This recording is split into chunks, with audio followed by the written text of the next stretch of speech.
Hi friends, ఇవాళ మీకు ఎంతో ఇష్టమైన చికెన్ పచ్చడి చేస్తున్నాను. 1 kg చికెన్ కడిగేసి పక్కన పెట్టుకోవాలి. దీనిలోకి కావాల్సినవి అల్లం వెల్లుల్లి పేస్ట్, కారం, పసుపు, గరం మసాలా, ఉప్పు, పల్లి ఆయిల్, లెమన్.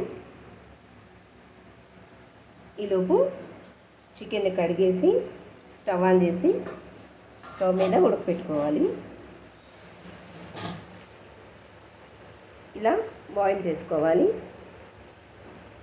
ఇలా బాయిల్ అయినాక ప్యాన్ పెట్టుకోవాలి. స్టవ్ మీద ప్యాన్ పెట్టి ఆయిల్ వేసుకోవాలి.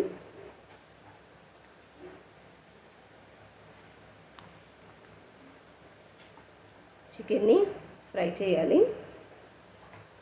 ఈ ఆయిల్ హీట్ ఎక్కేలోపు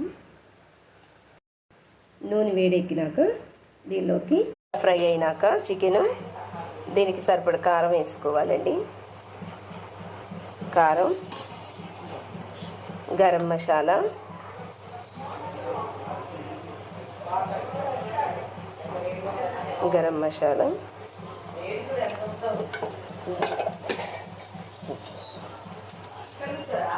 లెమన్,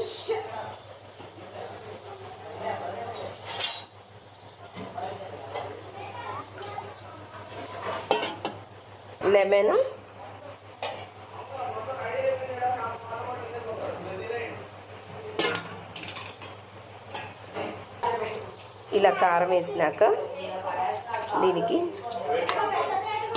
కారం, నిమ్మరసం అన్నీ వేసేసాను. ఆయిల్ వేడి చేసి పల్లి ఆయిల్ దీనిలోకి పోయాలి.